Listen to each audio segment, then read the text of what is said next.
Next, we are going to study respiration in animals. In small animals, the exchange of the gases take place by diffusion through their overall body surface. Like small organisms like amoeba. Suppose this is amoeba. Okay, this is amoeba. So it is the outermost layer of the body. So here by simple diffusion the oxygen enters and carbon dioxide get released. This process is called diffusion.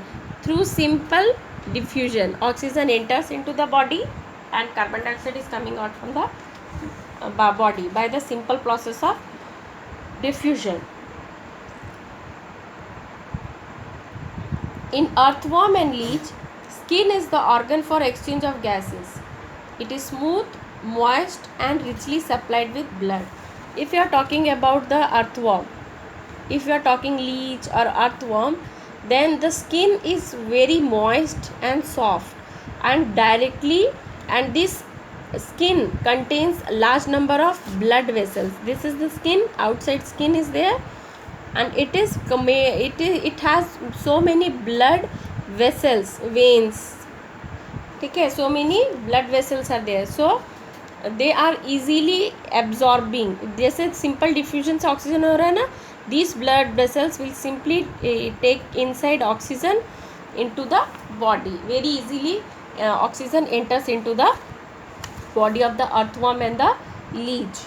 Next is in fish, prawn and crab, the respiratory organs are gills.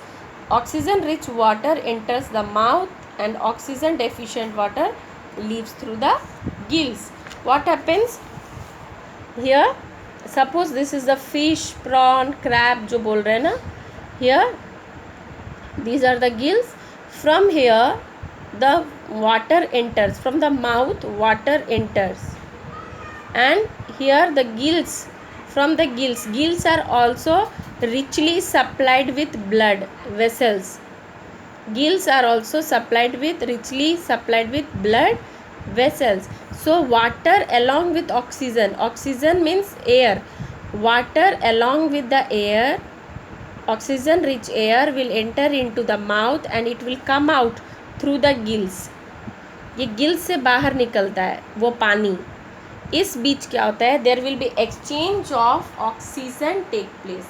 Means वहाँ जो blood है, suppose यहाँ पर gills है तो जब ये पानी अंदर की ओर आया और इस गिल्स के पास बहुत सारे ब्लड वेसल्स होते हैं, ओके. जब ये गिल्स के पास ऑक्सीजन आया, वाटर आया, तो गिल्स ने उस ये को ब्लड वेसल्स को ऑक्सीजन दे दिया और ब्लड के पास बहुत सारा कार्बन डाइऑक्साइड था, उसने गिल्स को दे दिया और गिल्स ने बाहर उसको निकाल दिया. Carbon dioxide, water plus oxygen gills में एंटर किया.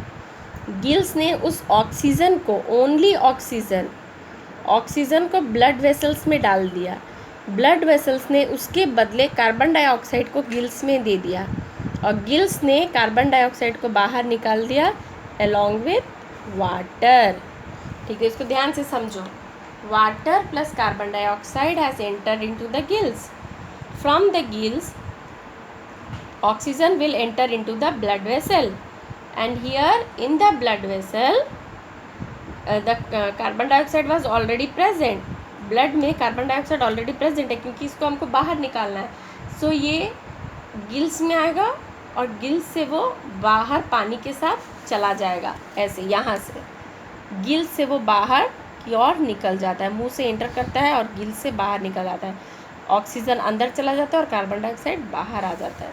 So this is the process of breathing or respiration in this through the gills. Oxygen deficient water, oxygen की कमी वाला मतलब कम ऑक्सीजन वाला वाटर बाहर निकल जाता है थ्रू गिल्स.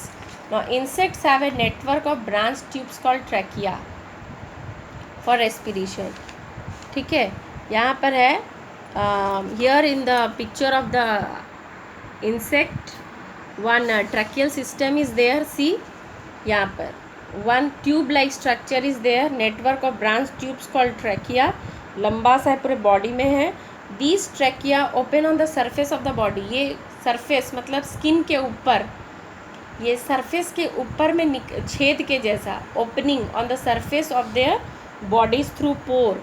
पोर मीन्स अगेन वो छोटे छोटे छेद जैसे होते हैं जो हमको दिखाई तो नहीं देते हैं ऐसे इंसेक्ट पर, मगर वो छोटे छोटे पोर्स होते हैं.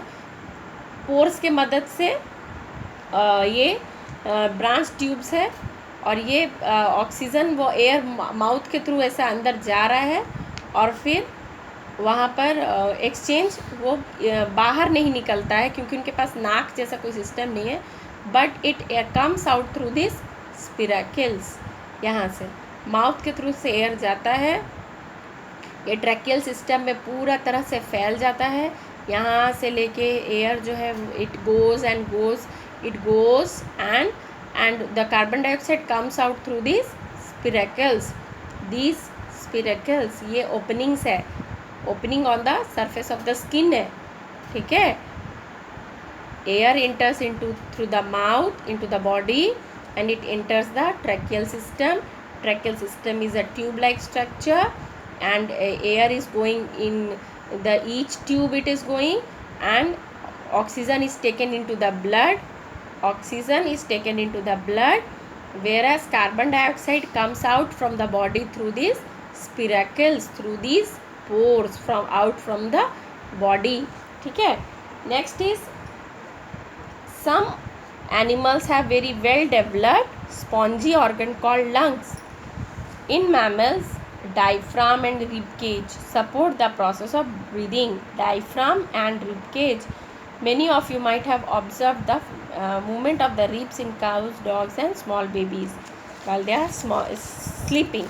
So this was about the lungs. These are spongy structures. They are like sponge, okay, filled with air bubbles. They are filled with air bubble and they are supported by diaphragm. नीचे में एक skin के जैसा एक layer है और rib cage है, ये सपोर्ट किया हुआ है उसको. एक रिब केज के अंदर, एक पिंजड़े के अंदर लंग्स को सपोर्ट मिल रहा है. ठीक है. This was about, we will study in the next video. Okay.